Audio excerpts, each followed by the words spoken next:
Okay, I went ahead and finished up the hat portion.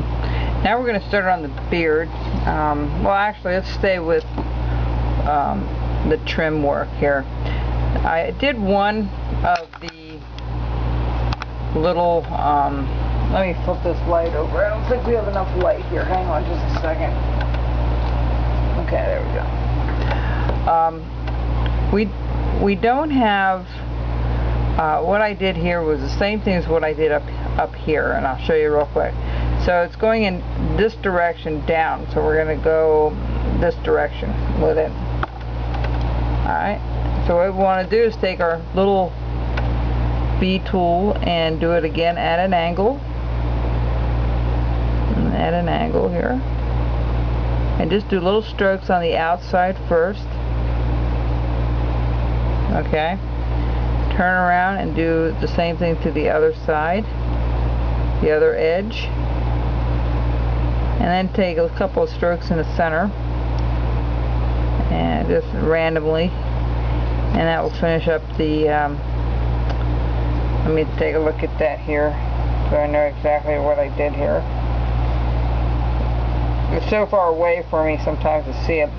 Alright, so the bottom part trim of the coat is exactly done like the top. What we want to do is we just want to go ahead and do the same thing. We're going to take our little V tool, hold it at an angle, not straight up and down, but at an angle, and start doing our first row. I'll just do a few here and I'll do the rest offline. And you do this all the way across. So I do 1, 2, 3, and then go up a little way. 1, 2, 3.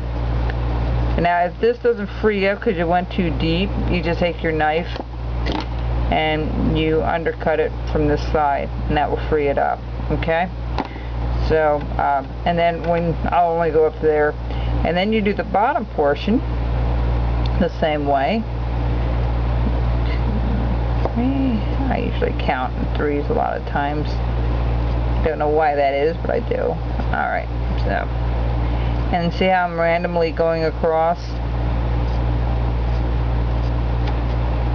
Now you can do another row if you like, and then make the rows match, but that's what it should look like all the way around. And I'm gonna, when I get a better look at it up close, I'll be able to finish that. But that's how you want to do the whole trim around the coat.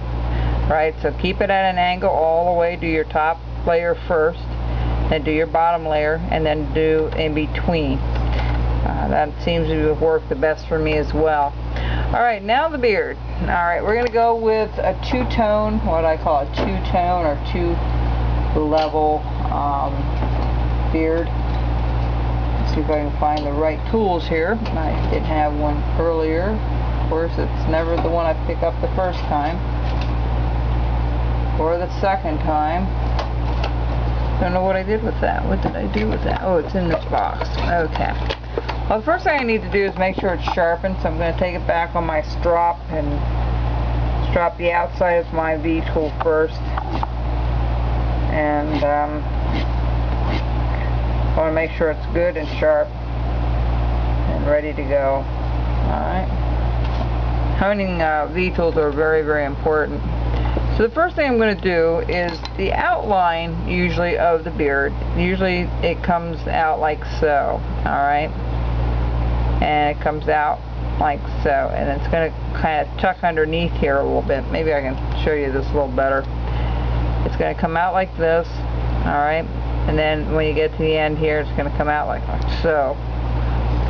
Same thing over here. It's going to come out a little bit of a curvature to the edge. I'm going to do a wider cut for that with the V tool. So you want to be very careful when you do this. I do random. I do them a little bit further apart. Alright, and then I try to get a little bit of a sweep to go underneath. One in the center.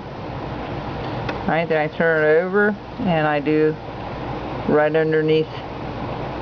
Now that's not going to free up for you right away, so just let it sit there. It's okay. Alright. And then we're going to do the other side. Now here, that's covered. Over here, it's not covered. So the first thing I do is I do the bottom, I turn it over and I do the bottom section first. just to give me an idea where, give it a little bit of a curvature. Okay, and same thing here, you're just going to make that little curvature. There you go. And we're going to come up here and we're going to kind of bring it up and around. There we go.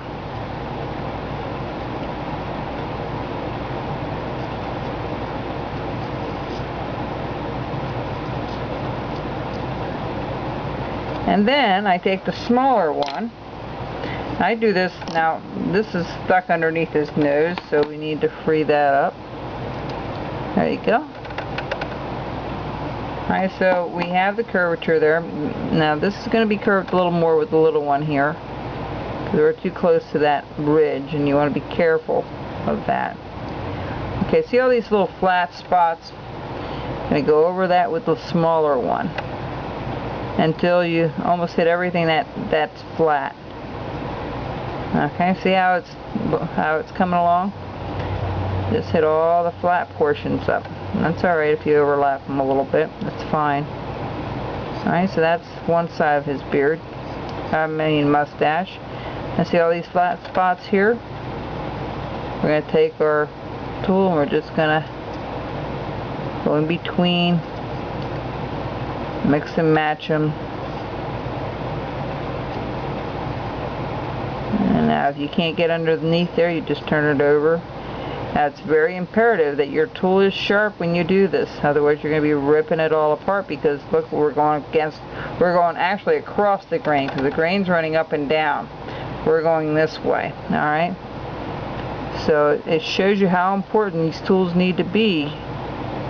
How important, I mean, they need to be sharp. Never too sharp of a tool, really. Alright, so that's our look. Let me take that back here and take a look at it for a second.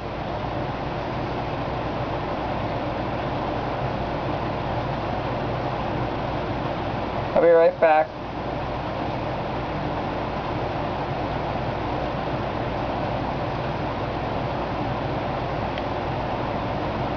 One side has more of a curvature than the other, so I'm trying to even that out a little bit.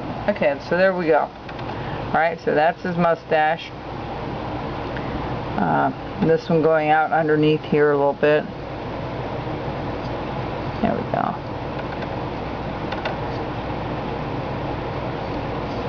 Alright, it looks good. Now, we're going to start on the bottom.